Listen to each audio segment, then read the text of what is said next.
Movie की शुरुआत में एक किंग का राज्य दिखाया जाता है। राज्य में किंग के महल के बाहर एक जादूगर आसपास के बच्चों को जादू के करतब दिखा रहा होता है।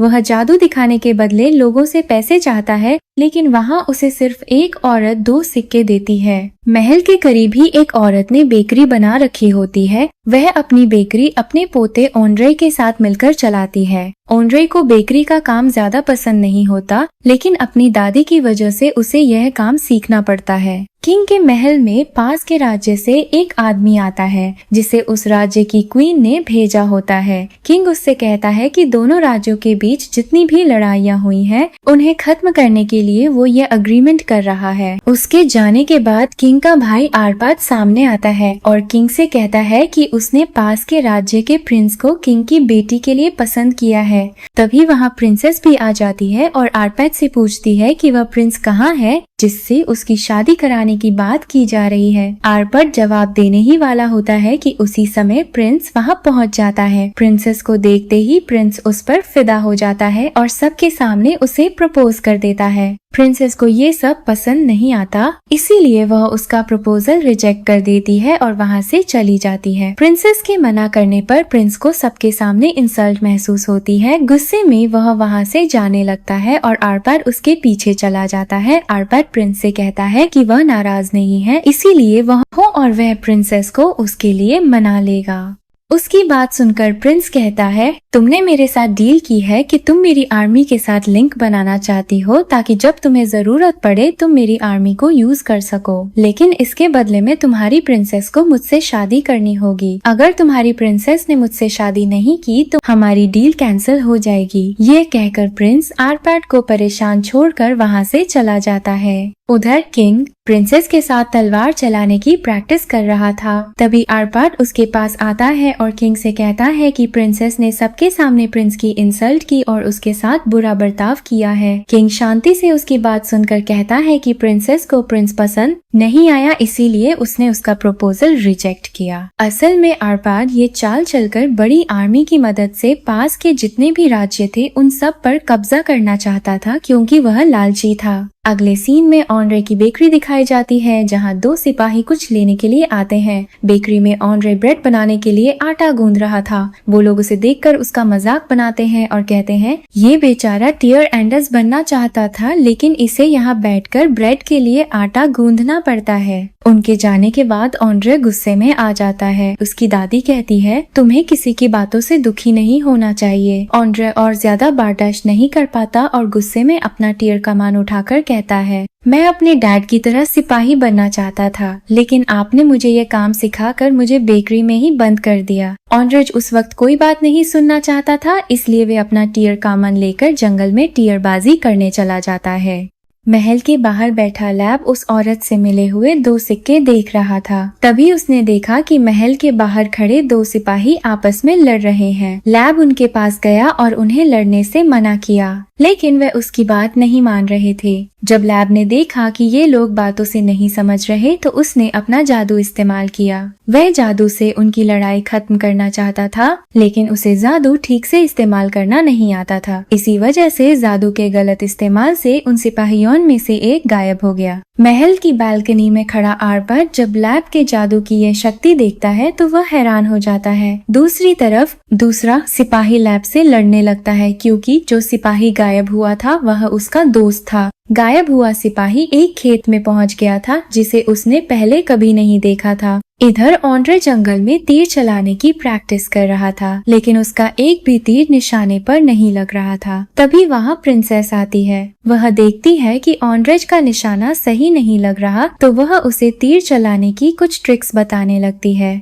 किंग और आरपाद शिकार के लिए बाहर जाते हैं। रास्ते में आरपाद किंग से पूछता है, आपने प्रिंस और प्रिंसेस की शादी के बारे में क्या सोचा है? जिस पर किंग कहता है, हमें किसी की आर्मी की जरूरत नहीं है। आरपाद को किंग की बात पसंद नहीं आती, लेकिन वह सीधे कुछ नहीं कह सकता था। आरपाद को जब लगता है कि किंग की कोई भी चाल कामयाब नहीं हो रही और किंग शांत बैठा है तो उसका सब्र खत्म हो जाता है। वह गुस्से में किंग से कहता है, आप डरपोक किंग हैं जो किसी के साथ लड़ाई करने से डरते हैं। किंग उसकी बात सुनकर हैरान हो जाता है और कहता है, मैं किसी ऐसे इंसान को अपनी आर्मी का कमांडर नहीं बना सकता जो बिना वजह दूसरों के राज्यों से लड़ाई करे, इसीलिए आज से तुम मेरी आर्मी के कमांडर नहीं हो। किंग आगे बढ़ता है और कहता है, मेरे मरने के बाद अगर कोई मेरे राज्य को संभाल सकता है तो वो सिर्फ प्रिंसेस है, और वो शादी भी उसी से करेगी जिसे उसका मन करेगा। किंग वहाँ से जाने लगता है। आर्पैड किंग का हाथ पकड़कर उसे रोकने के लिए खींचता है, लेकिन किंग नीचे गिर जाता है। गिरने की वजह से उसका सिर एक पत्थर से टकरा जाता है और वह वहीं बेहोश हो जाता है। किंग की सांसें भी अटकने लगती हैं। आर्पैड को लगता है कि किंग मर गया है, जिस पर उसकी खुशी छूटती है और वह शोर मचाने लगता है। इसी बीच वहाँ से लैब गुजरता है। उसे देखकर आर्पाद सोचता है, यहाँ जो कुछ भी हुआ है इस बारे में जाकर लोगों को बता दूंगा। यह सोचकर वह लैब की ओर बढ़ता है। लैब हमेशा की तरह अपना जादू चलाने की कोशिश करता है, लेकिन कामयाब नहीं होता। इसी बीच किंग को भी होश आ जाता है। किंग को देख आर्पैड के शैतानी दिमाग में एक आइडिया आता है। वह लैब से कहता है, मैं जो कहूँ तुम्हें वो करना होगा। लैब किंग के कहने पर उसके हाथ बांध देता है। फिर आर्पैड लैब से कहता है, अब किंग को लेकर अपनी झोपड़ी में चलो। लैब को वैसा ही करना पड़ता है। झोपड़ी में पहुंचते ही आर्पैड लैब से कहता है, जैसे तुमने सिपाही को गायब किया था वैसे ही किंग को भी गायब कर दो। लैब कहता है, मैं नहीं जानता मैंने वो कैसे किया था, क्योंकि मैं जो करना चाहता हूँ वैसा नहीं होता बल्कि उसका उल्टा हो जाता है। लैब घबराता है और मंत्रों वाली किताब खोलकर उसमें से मंत्र पढ़ने लगता है। उसे नहीं पता होता कि कौन सा मंत्र किस लिए पढ़ा जाता है। मंत्र पढ़ने के बावजूद किंग वहाँ से गायब नहीं होता। आर्पैड को गुस्सा आता है और वह गुस्से में किताब बंद कर देता है, लेकिन लैब का हाथ किताब में ही रह जाता है। ऐसा करने से उसके जादू का उल्टा असर होता है। वहाँ तेज हवाएं चलने लगती हैं, साथ में बिजली भी चमकने लगती है। जब ये सब खत्म होता है तो वे देखते हैं कि किंग इंसान से एक पक्षी बन गया है। ये देखकर आर्पैड कहता है, तुमने ये क्यों किया? जिस पर लैब कहता है, ये मैंने नहीं किया, ये खुद ही हो गया है। मैंने आपको पहले भी बताया था कि मेरा जादू मेरे कंट्रोल में नहीं रहता। आर्पैड कहता है कि यहाँ हमने जो भी किया है उसके बारे में अपने मुंह से कुछ भी मत निकालना, वरना तुम मारे जाओगे। इसके बाद वह किंग की चीजें उठाता है और वापस मेहाल चला जाता है। मेहाल पहुंचकर अर्पद सबको एक झूठी कहानी सुनाता है। वह कहता है कि किंग शिकार करते हुए खाई में गिर गए और उनकी मौत हो गई। वह यह भी कहता है कि उसने उनकी जान बचाने की बहुत कोशिश की, लेकिन वह अपने किंग को नहीं बचा सका। ये कहते हुए वह सबके सामने दुखी होने का नाटक करता है। इसके बाद आर्पाद किंग का ताज पहनकर किंग की कुर्सी पर बैठ जाता है। उसकी इस हरकत से वहाँ मौजूद सभी लोग हैरान हो जाते हैं, लेकिन कोई भी उसके सामने बोलने की हिम्मत नहीं कर पाता। तभी प्रिंसेस भी वहां पहुंच जाती है। आर्पद उसे भी उसके कमरे में बंद करवा देता है। वह आदेश देता है कि प्रिंसेस अपने कमरे से बाहर नहीं जाएगी, क्योंकि वह बहुत जल्द प्रिंसेस और प्रिंस की शादी करवाने वाला है। आर्पद महल में ये ऐलान भी करवा देता है कि आज से इस राज्य का किंग वही है।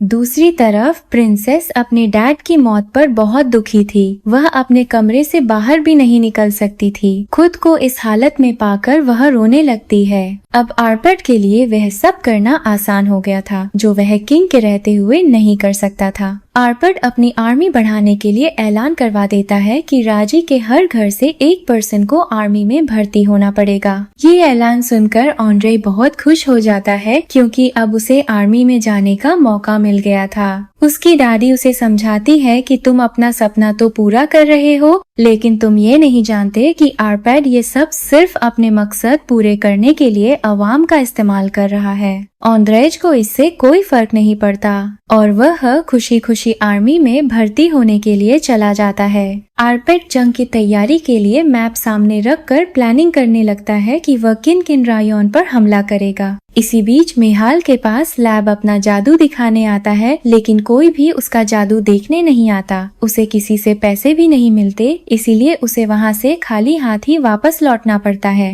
दूसरे राज्य से फिर वही आदमी आता है जो पहले किंग के पास शांति का पैगाम लेकर आया था। वह आदमी आर्पद से कहता है कि आपकी आर्मी हमारे राज्य के साथ युद्ध करना चाहती है, जबकि कुछ समय पहले यहाँ के किंग ने हमारे साथ पीस एग्रीमेंट किया था। उसकी बात सुनकर आर्पद जवाब देता है कि वह किंग अब मर चुका है और अब से इस राज्य का किंग मैं हूँ। वह साफ कहता है कि जाकर अपनी मालिका से कह दो कि अगर उसे शांति बनाए रखनी है तो अपना आधा राज्य हमारे हवाले करना होगा, वरना हमारे साथ युद्ध के लिए तैयार रहना होगा। अगले सीन में ऑन्ड्रे को दिखाया जाता है जो अब सोल्जर बन चुका होता है। ऑन्ड्रे को प्रिंसेस के कमरे की सिक्योरिटी पर खड़ा किया गया होता है। ऑन्ड्रे प्रिंसेस से बात करना चाहता है, इसीलिए वह उसके रूम में जाता है और बताता है कि मुझे आपके कमरे की रखवाली के लिए यहाँ भेजा गया है। प्रिंसेस उदास होकर उसे बताती है कि आर्पद जबरदस्ती मेरी शादी प्रिंस के साथ करवाना चाहता है। इसी बीच आर्पद भी वहाँ पहुँच जाता है और प्रिंसेस से शादी के कपड़े बनवाने के लिए उसका नाप मांगता है। प्रिंसेस मना कर देती है, लेकिन आर्पद सोल्जर्स को बुलाकर जबरदस्ती उसका नाप लेने का आदेश देता है। ऑन्ड्रे प्रिंसेस को बचाने के लिए सोल्जर्स पर चीजें फेंकने लगता है। सोल्जर्स प्रिंसेस को छोड़कर ऑन्ड्रे को पकड़ने के लिए आगे बढ़ते हैं। ऑन्ड्रे महल से भागता हुआ सीधे अपनी बेकरी पहुंच जाता है। वहां वह अपनी दादी को महल में हुई सारी बातों के बारे में बता देता है। दादी उसे खाने पीने की कुछ चीजें देती है और खिड़की से भाग जाने को कहती है। थोड़ी देर में सोल्जर्स भी वहां पहुंच जाते हैं, लेकिन तब तक ऑन्ड्रे उनके हाथों से निकल चुका होता है। पक्षी बना हुआ एक किंग फिर से लैब के पास जाता है और उससे कहता है कि मुझे दोबारा इंसान बना दो। इस पर लैब जवाब देता है कि मैं ऐसा नहीं कर सकता, क्योंकि मैंने जानबूझकर तुम्हें पक्षी नहीं बनाया था, बल्कि मेरे जादू का असर उल्टा हो गया था। इस पर पक्षी उससे कहता है कि तुम्हें राज्य के लोगों के लिए यह करना चाहिए। उसकी बात सुनकर लैब मंत्रों वाली किताब खोलता है और कुछ मंत्र पढ़कर उसे दोबारा इंसान बनाने की कोशिश करता है, लेकिन वह सफल नहीं हो पाता। लैब उसे समझाता है कि तुम चिंता मत करो, गर्मी के आखिरी महीने में जंगल में एक मशरूम उगेगा जो हर तरह के जादू का असर खत्म कर सकता है। दूसरी तरफ आर्पद के पास एक औरत आती है और उससे कहती है कि मेरे हस्बैंड को जबरदस्ती आर्मी में भर्ती कर लिया गया है। वह बताती है कि मेरी 3 बेटियां हैं, उनकी सुरक्षा कौन करेगा और मेरे पास उन्हें खिलाने के लिए भी कुछ नहीं है। उसकी बातें सुनकर आर्पद कहता है कि यह नियम है और इस नियम पर हर किसी को अमल करना होगा। फिर वह कहता है कि मैं तुम्हें इनके खाने के लिए अनाज दे दूंगा।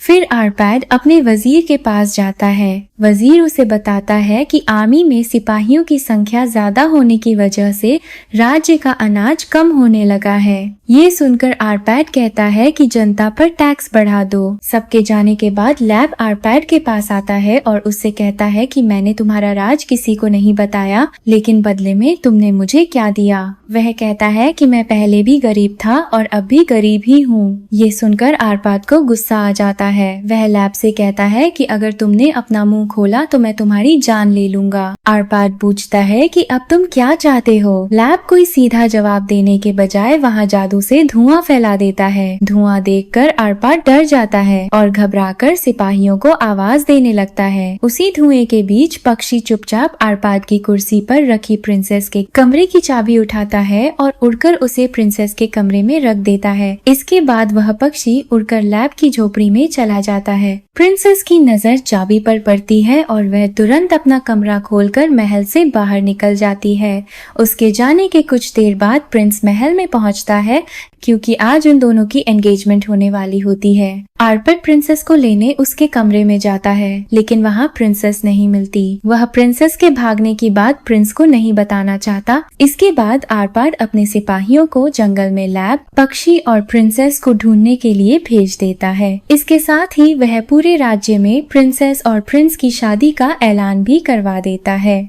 प्रिंसेस जंगल की ओर जा रही होती है, तभी उसे ऑन्ड्रे मिलता है जो आर्पद के सिपाहियों से बचकर भाग रहा था। दोनों के पीछे सिपाही लगे हुए थे, इसीलिए वे दोनों साथ साथ जंगल में आगे बढ़ जाते हैं। दूसरी तरफ आर्पद के सिपाही उन्हें जंगल में ढूंढते फिर रहे थे, जिन्हें पक्षी देख लेता है। वह तुरंत लैब के पास जाता है। लैब समझ जाता है कि कुछ गड़बड़ है, इसीलिए वह अपनी झोपड़ी की ओर जाने लगता है। रास्ते में उसे ऑन्ड्रे और प्रिंसेस मिलते हैं। प्रिंसेस उससे कहती है कि हमारी मदद करो। लैब उन्हें अपने साथ झोपड़ी में ले जाता है, जहाँ पक्षी पहले से ही मौजूद होता है। उसे देखकर प्रिंसेस बताती है कि इसी पक्षी ने चाबी उसके कमरे में रखकर उसे वहाँ से निकलने में मदद की थी। वो कहती है कि वो यहीं रहना चाहती है। लैब ये सुनकर कहता है कि वह बहुत गरीब है और वह एक प्रिंसेस है, ऐसे में वह यहाँ कैसे रह सकती है। उसकी बात सुनकर प्रिंसेस खुद झोपड़ी साफ करती है और ऑनरेज अपने साथ लाई हुई चीजों से सबके लिए खाना बनाता है। अगले दिन प्रिंसेस और ऑनरेज फिर से जंगल में तीर चलाने की प्रैक्टिस करते हैं। वे दोनों एक दूसरे के साथ बहुत सारा समय बिताने लगते हैं। इसी बीच उन्हें पता ही नहीं चलता कि कब उन्हें एक दूसरे से प्यार हो गया। कुछ समय बाद प्रिंसेस लैब से कहती है कि हम आरपात से बचकर ज्यादा दिन यहाँ नहीं छुप सकते। लैब कहता है कि उसे किसी ताकतवर प्रिंस से शादी कर लेनी चाहिए जो उसका राज्य उसे वापस दिला सके। प्रिंसेस कहती है कि उसे अभी शादी नहीं करनी और वह शादी उसी से करेगी जिससे वह प्यार करेगी। उसकी बातें सुनकर ऑन्ड्रे को लगता है कि प्रिंसेस उसे पसंद नहीं करती। वह उदास होकर वहाँ से जाने लगता है। प्रिंसेस उससे पूछती है कि तुम कहाँ जा रहे हो। इससे पहले कि ऑन्ड्रे कोई जवाब देता, लैब वहाँ आ जाता है और उन दोनों को किंग के पक्षी बनने की पूरी बात बता देता है। प्रिंसेस लैब से कहती है कि किंग को दोबारा इंसान बना दो। लैब बताता है कि उसने कोशिश की थी लेकिन वो ऐसा नहीं कर पाया। वो जंगल में उगने वाले उसी मशरूम के बारे में बताता है और कहता है कि वो जंगल से वो मशरूम ढूंढ कर लाएगा। ये कहकर लैब उन्हें वहीं छोड़कर जंगल की ओर चला जाता है। आरपैट के दो सिपाही लैब की झोपड़ी ढूंढ लेते हैं जहां उन्हें प्रिंसेस और ऑन्ड्रे दिखाई देते हैं। दोनों सिपाहियों को देखते ही प्रिंसेस और ऑन्ड्रे उनसे लड़ने लगते हैं। इसी बीच ऑन्ड्रे पक्षी को वहां से उड़ा देता है। दूसरी तरफ जंगल में लैब को वह मशरूम मिल जाता है। वह मशरूम लेकर झोपड़ी की ओर लौटने लगता है लेकिन रास्ते में उसे ऑन्ड्रेज और प्रिंसेस दिखाई देते हैं जिन्हें सिपाहियों ने बेहोश करके घोड़ों पर डाल रखा था। लेकिन इससे पहले ही लैब मशरूम की शक्ति से वहां तेज हवा चला देता है। ये देखकर दोनों सिपाही ऑन्ड्रेज और प्रिंसेस को वहां से लेकर चले जाते हैं। महल पहुंचते ही ऑन्ड्रे को कैद में डाल दिया जाता है। आरपट उसके पास आता है और वह उससे प्रिंसेस के बारे में पूछता है। आरपट कहता है कि तुम्हें उसकी चिंता करने की जरूरत नहीं है क्योंकि बहुत जल्द उसकी और प्रिंस की शादी होने वाली है। ऑन्ड्रेज कहता है कि वह सब कुछ जान गया है कि किस तरह आरपट ने किंग को पक्षी बनवाकर खुद उसका तख्त छीन लिया। इसके बाद आरपट प्रिंसेस के पास जाता है और उससे कहता है कि अगर उसने उसकी बात मानकर प्रिंस से शादी नहीं की तो वह ऑन्ड्रे को मार देगा। प्रिंसेस ऑन्ड्रे से प्यार करती थी, इसीलिए उसकी जान बचाने के लिए वह प्रिंस से शादी के लिए तैयार हो जाती है। रात के अंधेरे में चुपचाप प्रिंसेस ऑन्ड्रे के पास जाती है और उसके सामने अपना प्यार जाहिर करती है। ऑन्ड्रे भी उससे कहता है कि वह उससे बहुत प्यार करता है। अगले दिन की तैयारी करते हुए आरपट अपने कमांडर से कहता है कि कल प्रिंसेस और प्रिंस की शादी से पहले ऑन्ड्रे को मार दिया जाए। कमांडर उसे याद दिलाता है कि उसने प्रिंसेस से वादा किया है कि वह ऑन्ड्रे को नहीं मारेगा। आरपट ठंडे लहजे में कहता है कि वह अच्छी तरह जानता है कि उसे क्या करना है। अगले दिन प्रिंसेस को शादी के लिए तैयार करके स्टेज पर लाया जाता है। उसी समय ऑन्ड्रे को मारने की तैयारियां भी पूरी हो चुकी होती हैं। इसी बीच लैब भी पक्षी के साथ वहां पहुंच जाता है। प्रिंसेस ऑन्ड्रे को मारने के लिए ले जाते देख आरपट से कहती है कि तुमने मुझसे वादा किया था कि अगर मैं शादी कर लूंगी तो तुम उसे नहीं मारोगे। आरपट कहता है कि अब तुम्हारे हाथ में कुछ नहीं है और वह जल्लाद को ऑन्ड्रे को मारने का हुक्म दे देता है। ऑन्ड्रे की दादी वहां आकर रोने लगती है लेकिन तभी लैब चुटकी बजाता है और कुल्हाड़ी जल्लाद के हाथ से निकलकर उसके अपने हाथ में आ जाती है। लैब ऑन्ड्रे को वहां से उठाकर खुद उसकी जगह बैठ जाता है और सबके सामने कहता है कि ऑन्ड्रे ने कुछ नहीं किया है, जो भी किया है वह सब उसी ने किया है, इसीलिए उसे ही मार दिया जाए। लैब चाहता था कि उसकी मौत के बाद जादू का असर खत्म हो जाए और पक्षी फिर से अपने असली रूप में वापस आ जाए। जल्लाद कुल्हाड़ी उठाकर लैब की गर्दन काटने ही वाला होता है कि तभी पक्षी ये देखकर कुल्हाड़ी और लैब के बीच आ जाता है। इससे उसके पंख कट जाता है और पंख कटते ही वह पक्षी से वापस इंसान बन जाता है। किंग को देखकर सब लोग हैरान रह जाते हैं और सिपाही फिर से अपने किंग के साथ खड़े हो जाते हैं। किंग के आदेश पर आरपट और प्रिंस को हमेशा के लिए राज्य से निकाल दिया जाता है। कुछ दिनों बाद प्रिंसेस और ऑन्ड्रे की शादी कर दी जाती है और यहीं इस कहानी की हैप्पी एंडिंग हो जाती है।